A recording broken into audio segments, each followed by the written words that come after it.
So medyo may technical difficulties lang po tayo ngayon. So good afternoon, maulang hapon sa ating mga online learners ng Itulay online tutorial. Good afternoon to our program head, Sir Ronald Cabigo, and also to Tutor Joy. Good afternoon. We're now live. Okay? So good afternoon po sa inyong lahat. Good afternoon sa mga mag-aaral na online learners. Okay. So andito na po tayo ngayon sa ating online Itulay tutorial after 2 weeks. Okay, na wala tayong online. Okay? So kakatapos lang po ng election. So meron na po tayong mga bagong elected officials ng ating na mamumuno sa ating bansa. Okay, sana maging maunlad ang ating bansa. Okay? Okay. Tutor Joy? Okay, ready na po. So, for quarter 4, week 3 of inquiries, investigations, and immersion, okay, reporting findings, drawing conclusions, and making recommendations ang ating topic. Kung napapansin niyo po, I am your tutor Arlene. So, we are not with tutor Tina today because she is in a seminar in Tayug, Pangasinan. Okay, so sana hindi bumigay ang ating Wi-Fi internet connection para tuloy-tuloy ang ating lesson for today. Okay. Okay. So next na po, tutor. So again, I'm your tutor Arlene. Okay. Are you now ready to learn? Then join us as we begin with our research journey. There. Yes po. Next, Tutor Joy.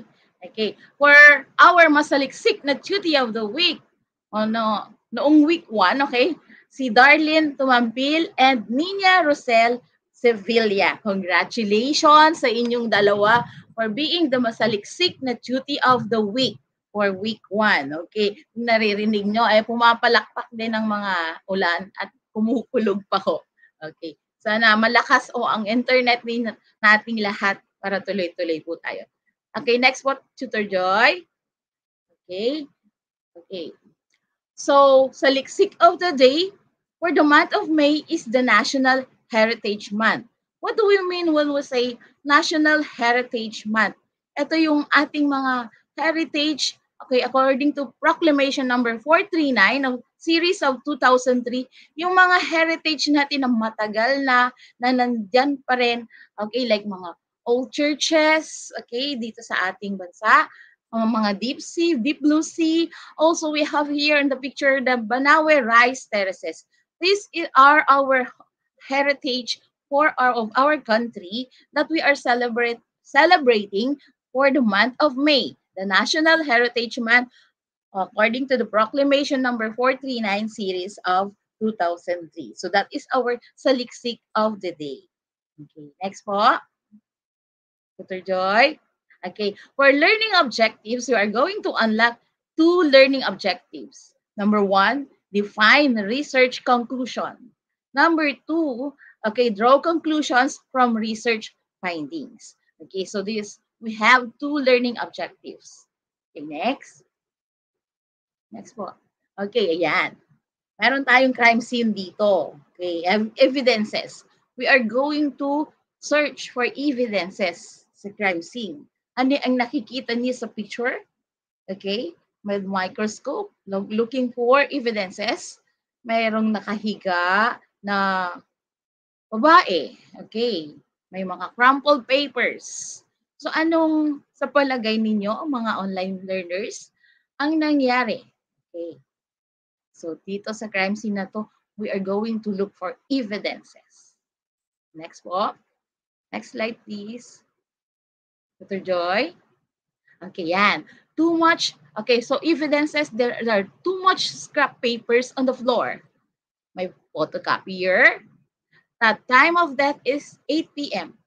and no other fingerprints found. Okay, no signs of body harm. Okay, misaligned jaw. Misaligned jaw, yung woman na nakahilata. Okay, so work for 16 hours straight with only 2 meals. Okay, so palagay nyo mga online learners, ano ang nangyari sa crime scene? nakabulagta na yung babae sa picture. Okay. Next slide po. Okay, so for the question, what is the cause of death? So, ano ang cause ng death doon sa mga evidences ng babaeng nakabulagta sa floor? Ano sa palagay nyo, mga online learners? Tignan natin. Okay, you can message your answers on the chat box. Okay, sa ating FB Live. Okay. Okay, may nagsabi over fatigue. Question mark. Okay, question mark. Ano pa? From Shaina Claire. Okay. Okay, there. The cause of death meron na lumabas na is heart attack due to over fatigue. Okay, over fatigue. Tama, ang galing ng mga learners natin, mga online learners. Bakit nagkaroon siya ng heart attack due to over fatigue? Okay, maraming papel, pagod, ano pa? 8 PM, inabot na siya ng 8 PM. 2 meals lang siya. Yan. Yan. And work for 16 hours. Usually is 6 to 8 hours lang. 16 hours lang siya. Straight na. Ng isang araw in 1 hour. So nasobrahan talaga siya sa work or over fatigue. Kaya siya nagka-heart attack. There. Tama ba? Okay, ang galing ng mga ating mga learners. Ayan. So we have now the data analysis. So for the data analysis, we are going for evidences. Next. Okay. So and then after the evidences, next po, okay, we are going to draw our conclusions there. And then after conclusions, okay, we have a strong impression impact. Okay, from what we have in the previous pictures. And the next, one more. After the strong impression impact, we are going to do the drawing of conclusions. For the drawing of conclusions, yan na, ito na yung gagawin natin sa ating research na gagawa na tayo ng conclusions from the evidences, dun sa gathered evidences, okay, sa ating data analysis, gagawa na tayo ngayon ng conclusions. Strong impression na impact in drawing our conclusion. Drawing of conclusions on what we have, okay, research. Okay, yan. Next slide po. Okay, so let us do our learning task number 1. Okay, let's do learning task number 1. Ano po yung ating learning task number 1? Next slide po, Tutor Joy.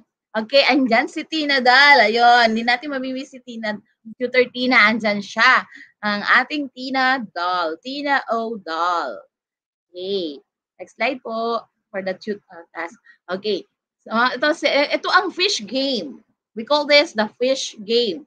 Meron tayong mga figures dyan, the circle, the triangle, and the rectangle in making the fish game. Next slide po. Okay, so for the learning task, okay, the direction, you are going to choose the best answer by writing the corresponding color of your choice. We have there 2 colors, red and green. Okay, so online learners, are you ready? Okay, red and green. Can you message that as your answer in the chat box in our FB Live? Okay. Okay, next slide po for the question. Okay, so number 1, learning task. You are attending your inquiries, investigations, and immersion class at 3 p.m. And suddenly, you heard a loud bang from the sky. From the sky. Okay, merong pumukulog-kulog ngayon. Okay, so, okay. For red, if it will possibly rain because there is a thunder. Yan. And then for green, next slide po, Tutor Joy. Okay, it will possibly possibly because of fireworks from other country. So sa palagay nyo, red ba or green ang sagot sa ating learning task number 1? Ulitin ko. You are attending your inquiries, investigations, and immersion class at 3 p.m. And suddenly, you heard a loud bang from the sky. Okay, the sky. So, red ba o green? O yun na, pumapasok Yung mga answer nila, red. Okay. So, tama ba yung sagot ng mga online learners natin, Tutor Joy? Red daw po ang answer. Tingnan po natin kung tama ang sagot. Okay. Hindi pa, kaya lang hindi red. Ang sagot ay green. Okay. It will possibly because of fireworks from other country. Thunder. Okay, thunder. Okay, hindi siya tama ba? Red? Okay, it will possibly be rain because there is a thunder. Okay, pero ang okay, naka-dark o yun, yung red. Okay, the same pa rin yung green. Okay, so red. Tama, red. Not green. Okay? So maraming nagsasabi, mayroon ding nagsabing green, may nagsabing red. Pag sinabing thunder, thunder of course from the sky, so magkakaroon ng rain. Pag fireworks, iba naman po yung fireworks, mamaya makikita yung tayong mga ilaw from other countries. So red, yes, the correct answer is red. Next po, number 2. Okay, now learning test number 2. You are about to open the door of your house when you smelled cinnamon coming from the inside. So may naamoy kayong cinnamon galing sa inside ng house. Okay. So what will be the answer? Okay. For red, someone is baking goods with cinnamon. Okay. Number 2 na tayo ha. For green, Tutor Joy. Okay, something is burning inside the house. Okay, so what will be the possible answer for learning task number 2? Okay, number 2 question. Online learners. Okay, what's your answer number 2? Okay, red. Okay, red. Red ang lumalabas sa mga answers nila. Okay. Tama po ba? Okay, so let's see. Let's reveal now the answer. Tutor Joy, is it red or green? Okay, red. Yan. Someone is baking goods with cinnamon kasi may naamoy kayo. Cinnamon from the house. Hindi naman nasusunog yung naamoy. Okay, next. So correct. Ang galing ng mga online learners. Red. Puro red ang sagot nila. Number 3, you failed to remind your classmates at your FB group chat or your GC to bring the materials for the coastal cleanup drive. Okay, nakalimutan mo. Okay, ngayon, ano ang possible ang sagot for this situation? Number 3. Okay, for red, Tutor Joy. Next slide po. Okay, my classmates will surely get happy that the cleanup drive will be delayed. Tama ba, online learners? Okay, for green, next, okay, my classmates will surely get annoyed and the cleanup drive will be delayed. Ano kaya ang possible na sagot dito sa situation na ito mga online learners? For number 3, is it red or green? Okay, ayan na, na-reveal na. Okay, my classmates will surely get annoyed and the cleanup drive will be delayed. Of course, maanoy sila kasi hindi sila na-remind. Hindi naman sila pwede maging happy kasi hindi sila na-remind. Tama? Okay, tama. Okay, green. Pasok na yung, ayan. And yan na yung mga, pumapasok na yung mga answers ng mga online learners natin. Pero green ang pumapasok na answers nila. Okay, next. Okay, next situation number 4. Your teacher reminded you to study your previous lessons for the upcoming quarterly exam. However, a close relative died in the next town, who is scheduled to be buried on the same day of your exam. Okay, for this situation, okay, what will be your possible answer, red or green for this situation? Next slide, Ma'am, Tutor Joy. Okay, indirect. Okay, I can attend the burial ceremony of a close relative, or I cannot attend the burial ceremony of a close relative. Okay, online learners, is it red or green for this situation? What will you do? What's your answer? Okay, let's see the answers. Okay, so na-reveal na yung sagot. I cannot attend the burial ceremony of a close relative. Okay, of course, what is your priority? You have to study for the quarterly exam or attend a burial ceremony. So green ang sagot. Okay. Maiintindihan naman nung namatay mong close relative na hindi ko maka-attend kasi Mas importante yung pag-aaral mo for your quarterly exam. And then, after that, you can also visit your close relative na naburi na. Okay, there. And then for next situation, number 5, your friend invited you to her birthday party. You failed to inform your parents because you don't have a cell phone load. Now, so what are you going to do with this situation? Your friend invited you to her birthday party. You failed to inform your parents because you don't have a cell phone load. Okay, is it red or green for number 5? Yan, pumapasok na. Number 4, green. Okay, for number 5, red or green ba? Anong possible answer? For red, my parents will surely get worried and will look for me. And for green, my parents will surely contact the birthday celebrant. Okay. So red or green ba ang possible sagot ninyo sa situation number 5, mga online learners? Okay? Nasa number 4 pa lang answer. Oh, may nag-answer na red. Ayan na, number 5. Pumasok na yung mga answers ng mga online learners. Red. Tama po ba? I-reveal na natin ang sagot for number 5. Correct. Next slide po.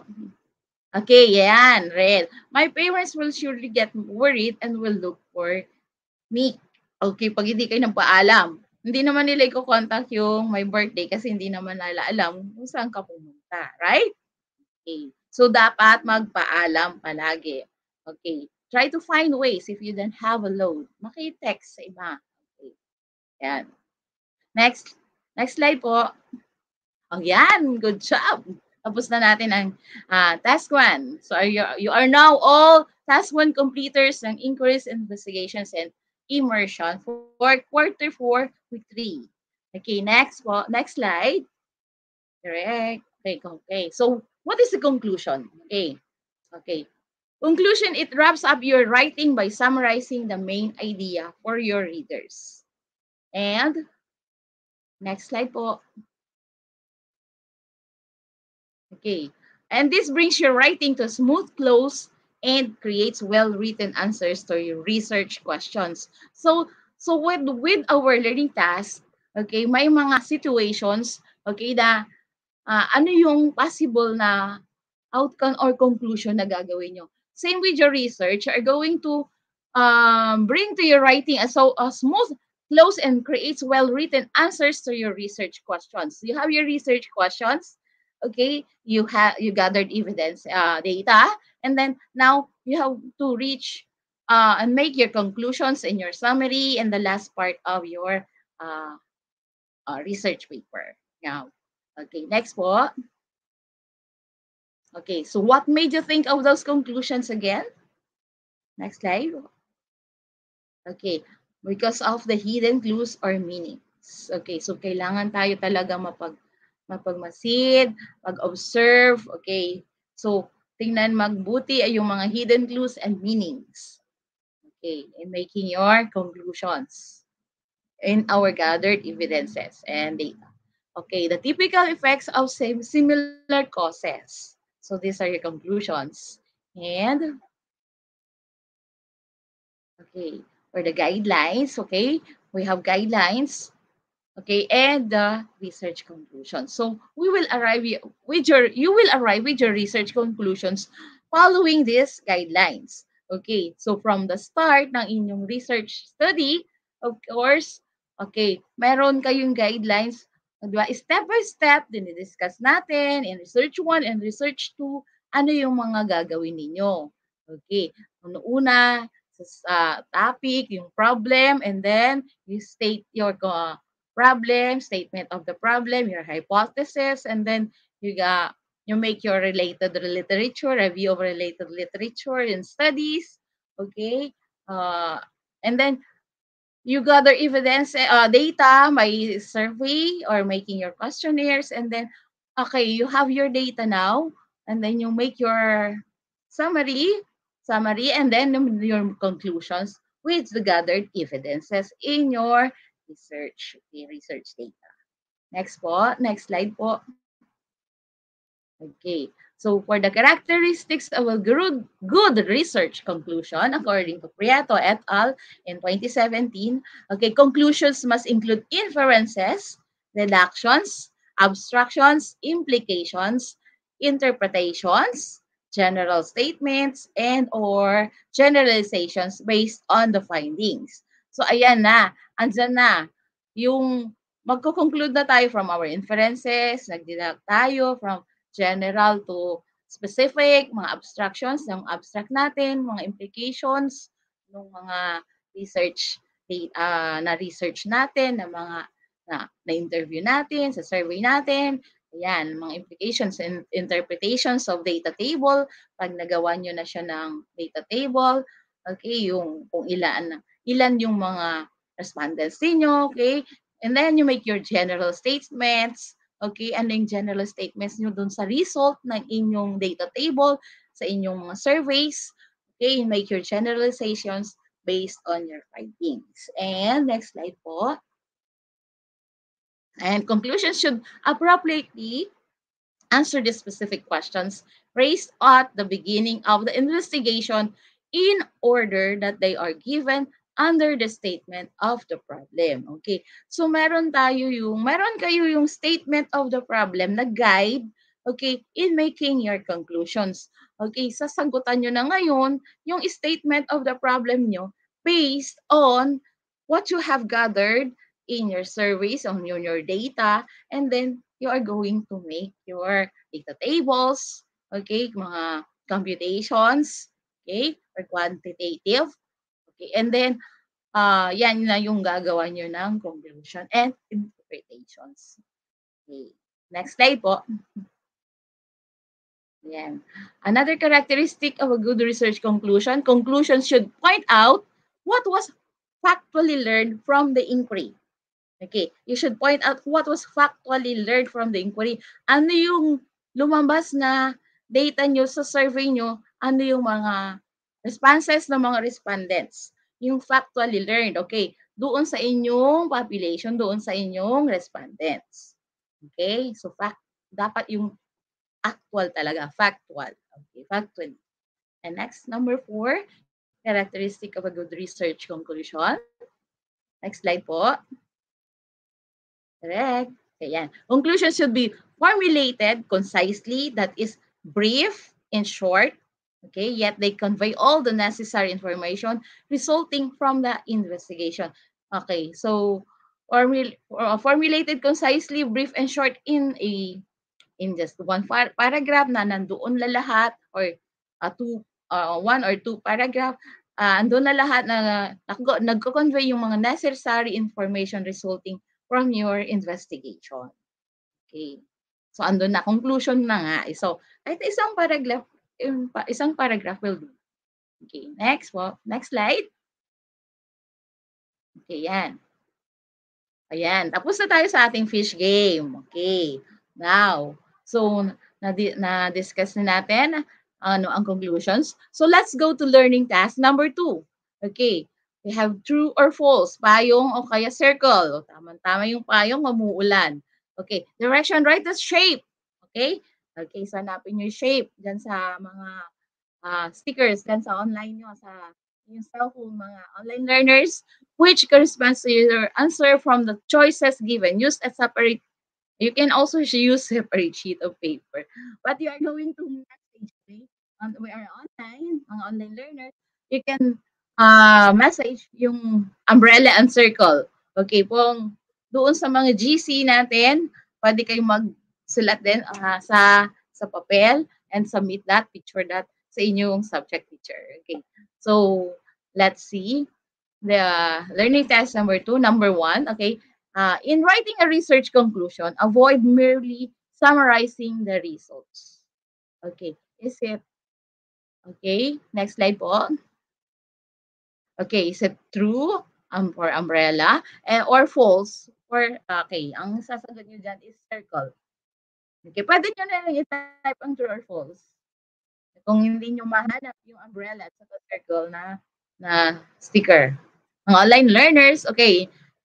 Number 1, in writing for learning test number 2, okay, number 1, based on our discussed lesson in conclusions, in writing a research conclusion, avoid merely summarizing the results. Is it true or false? Okay. Watching from Manilo, Laguna, Tutorama here. Okay, good afternoon po sa mga Tutorama. Okay. So, online learners, nasa ano, true or false? Ayan, may next si Mark. Okay. Nag-set ng picture ng umbrella. True ang sagot nila. Ayan, umuulan na ng umbrella. Nagpapayong na sila. Umuulan. Okay, tama po ba, Tutor Joy? Direct? Ang sagot, yes, it's true. Tama. So, avoid merely summarizing the results in writing your research conclusion. Before the conclusion, meron na kayong summary, right? In chapter 4. So avoid merely just summarizing. So mag-conclude na kayo sa susunod. Kasi nag-summarize na kayo, summary and conclusion. And then susunod dyan sa chapter 5 na yan is the recommendation. But our topic for today is on conclusion. Okay. So, avoid merely summarizing the results. Next number po. Correct. Okay. Make inferences from the summary of results. Okay. Yan. So, dapat mag-inference kayo. Okay. Number 2, in writing a research conclusion, state it in a clear and simple language. Okay. Is this true or false? Number 2. Tama ba? Ang statement number 2, in writing a research conclusion, state it in a clear and simple language. Online learners, you can message your answer in the comment box.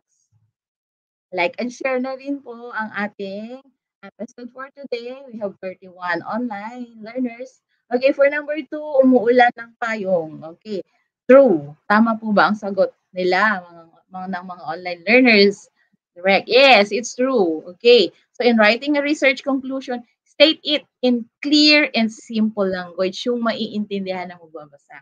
Huwag na yung paligoy-ligoy or mga highfalutin mga words na gagamitin. Okay. May nagbalon. Umuulan ng mga heart and okay. Okay. So, yan. Emphasize the purpose of your study, then relate your findings differ from studies. Okay, there. Yun ang mga importante lang ang dapat ilagay sa ating research conclusion. Next slide. Number 3. Okay, in writing a research conclusion, just reiterate the discussion of your results. Okay. So, reiterate the discussion of your results. Is it true or false? Okay. Online learners, number 3 na tayo. Okay. So, umuulan ng ayong and true. Okay. Is it true or false? For number 3. Okay. Ay, may nag-circle. May isa true, tapos mayroon okay. So, it is false. Tama si John Mark. Okay. In writing a research conclusion, just reiterate the discussion of your results. So, provide a synthesis of arguments presented in the paper to show how these converge to address the research problem. Do not just reiterate. Okay. Provide also a synthesis of arguments. Okay, presented in the paper to show how these converge to address the research problem. Kaya, you just do not reiterate. Kaya nga false yun. Okay. Provide also a synthesis. Next, number 4 po. Okay, let's go to number 4. In writing a research conclusion, use numerals, figures, or simply repeating the results. Is this true or false? Okay. Okay, number 4. Okay, nasa number 3 pang mga online learners natin. False ang sagot nila. Okay, online learners, number 4 na po tayo. Is it true or false? In writing a research conclusion, use numerals, figures, or simply repeating the results. Okay, nag-circle. Puro circle ang sagot nila. Tama po ba? False ang mga sagot ng ating mga online learners, direct? Okay, false. Yes, very good. Ang galing ng mga online learners po natin. The focus of this part of research paper is not presenting results nor findings, but the inferences and implications. So we just do not use the numerals, figures. Nasa data tables na po yon. Okay, you just simply repeat the results. So ito, you are going to focus on the research paper, not is not presenting results nor finding, but the inferences and implications kasi nasa conclusion tayo. Ano yung mga inferences and implications? In paragraph form na po tayo ang ilalagay sa conclusion in the part sa chapter 5. Okay, next number po. Direct. Okay, and in writing a research, number 5, in writing a research conclusion, indicate opportunities for future research. Okay, true or false? Okay, online learners, message your comment. Okay, type your answer, message your on the comment box. Number 4 pa po sila. Okay, number 5 na po tayo. Okay, ayan, Ayong, true. Si Christine.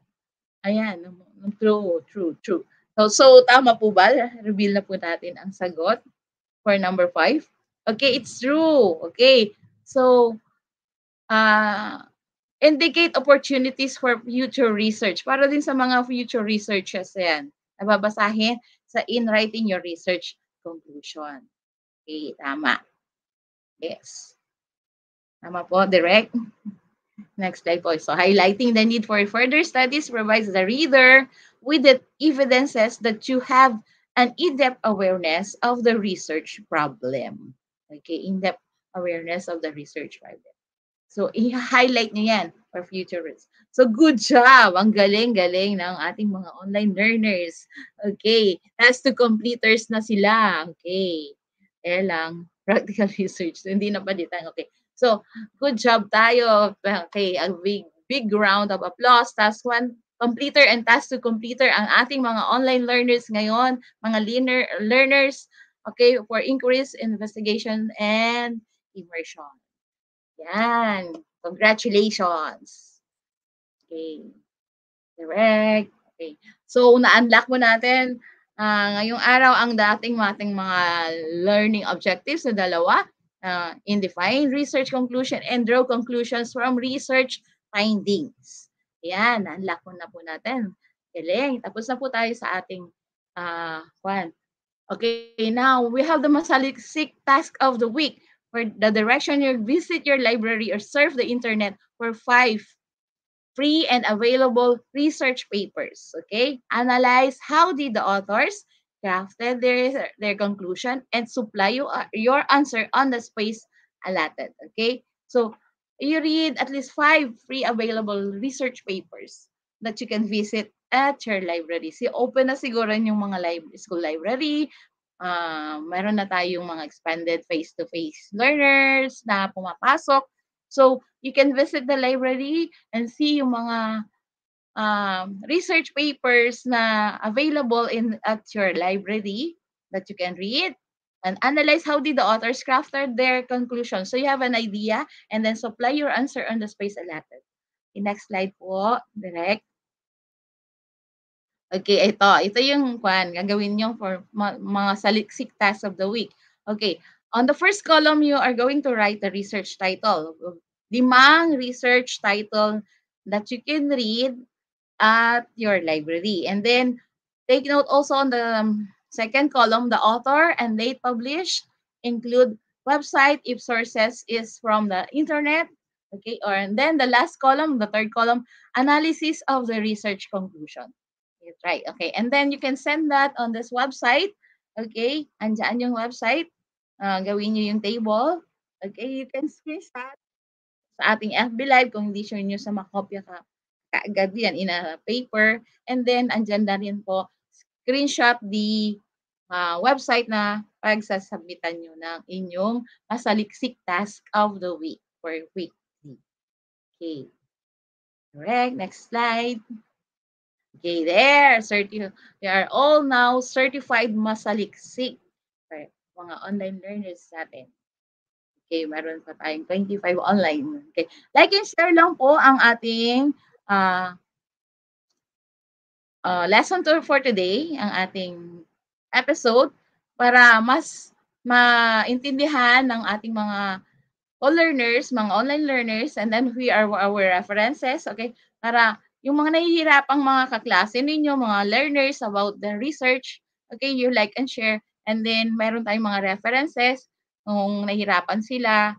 Okay, and these are also our references. Next slide po, direct. Okay, references, yan. Next slide po. Continue lang po, direct. Tutor Joy, ayan, mga references natin. Okay. Oh, pwede nyo naman po balikan, like and share lang po itong FB Live episode na po ito. Ayan, yung sa references ng increased investigations and immersion from the central office. Yan ang ating mga references.